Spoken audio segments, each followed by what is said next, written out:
আসসালামু আলাইকুম ভিউয়ার্স, গোলাপ জামুনের পারফেক্ট একটা রেসিপি আজকে আপনাদের সাথে শেয়ার করব।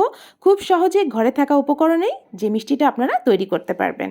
মিষ্টি তৈরির সবার প্রথমে যেটা করব, 4 কাপ পরিমাণ চিনি আমি এখানে দিয়ে দিলাম, আর দিয়ে দিচ্ছি 9 কাপ পরিমাণ নর্মাল পানি। এর সাথে আমি 2টো এলাচির মুখটা ফাটিয়ে দিয়ে দিচ্ছি। ভালো করে জাল করে নেব ততক্ষণ পর্যন্ত যতক্ষণ না চিনিটা গলে যাচ্ছে। যে পর্যায়ে চিনিটা একদমই গলে গেছে, চুলাটা বন্ধ করে দিয়ে ঢাকনাটা বন্ধ করে রেখে এক সাইডে রেখে দিচ্ছি। এখানে মিষ্টি তৈরির জন্য গুঁড়া দুধ নিয়েছি 1 কাপ পরিমাণ, হাফ কাপ পরিমাণ নিয়েছি ময়দা, নর্মাল টেম্পারেচারে থাকা 2টো ডিম ফেটিয়ে নিয়েছি, এলাচির গুঁড়া নিয়েছি, আর নিয়েছি বেকিং পাউডার 2 চা চামচ পরিমাণ, এবং ঘি নিয়েছি এবং নিয়েছি জাফরান। জাফরানটা একদমই অপশনাল, হাতের কাছে থাকলে দেবেন, না থাকলে কোনো সমস্যা নেই।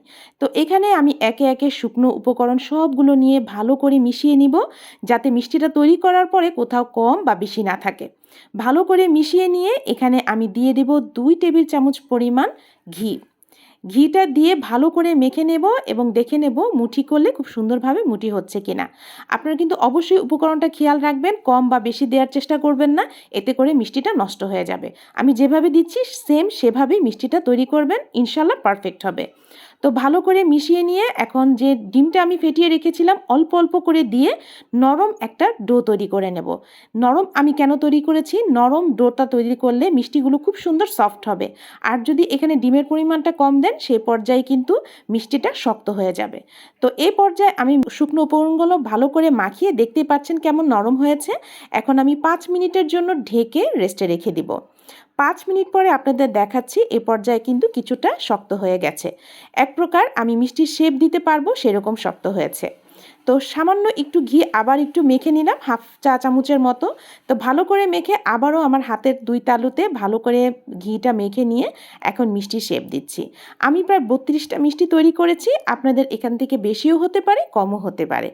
তো আপনারা ইচ্ছা অনুযায়ী বা পছন্দ অনুযায়ী আপনারা শেপ দিয়ে নেবেন।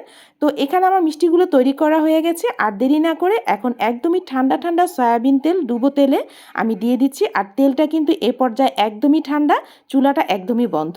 সবগুলো মিষ্টি দেওয়ার পর এখন চুলাটা জ্বালিয়ে দিচ্ছি, একদমই লো হিটে থাকবে চুলা। এ পর্যায়ে কিন্তু নাড়াচাড়া করা যাবে না। তো যে পর্যায়ে মিষ্টিগুলো একে একে ভেসে উঠবে, তেলটা গরম হয়ে যাবে বা ডাবল হয়ে যাবে ফুলে, সে পর্যায়ে আমি হালকা একটু নেড়েচেড়ে দিচ্ছি। তো নাড়াচাড়া দিতে দিতে দেখা যাবে তেলটাও গরম হবে, মিষ্টিগুলো পছন্দ অনুযায়ী কালার চলে আসবে। তো এই অবস্থায় মিষ্টিগুলো তুলে আমি মিষ্টিগুলোকে একটু নর্মাল করে নিব, মানে কুসুম কুসুম গরম থাকবে সেরকম করে নিব। অতিরিক্ত গরম থাকা অবস্থায় মিষ্টিগুলো যদি শিরাতে দেওয়া হয়, সেই পর্যায়ে কিন্তু মিষ্টিগুলো চুপসে যায়। তো যেহেতু শিরা আমি আগে থেকে জাল করে রেখেছিলাম, তার মধ্যেই এখন মিষ্টিগুলো দিয়ে দিলাম। এখন চুলার জালটা অন করে দিয়ে এখন ঢাকনাটা দিয়ে 20 থেকে 25 মিনিট আমি জাল করে নিচ্ছি মিষ্টিগুলো।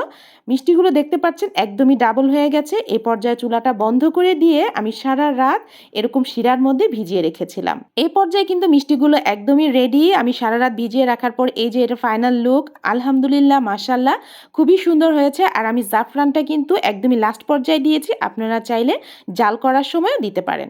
তো এই দেখুন আমি আপনাদেরকে কেটে দেখাচ্ছি, মাশাআল্লাহ খুবই সুন্দর পারফেক্ট হয়েছে। চাইলে আপনারা এভাবে খুব সহজেই মিষ্টি তৈরি করতে পারেন। তো রেসিপিটা ভালো লাগলে অবশ্যই রেসিপির জন্য একটা লাইক কমেন্ট শেয়ার করবেন, চ্যানেলটা সাবস্ক্রাইব করে পাশে থাকবেন। আল্লাহ হাফেজ।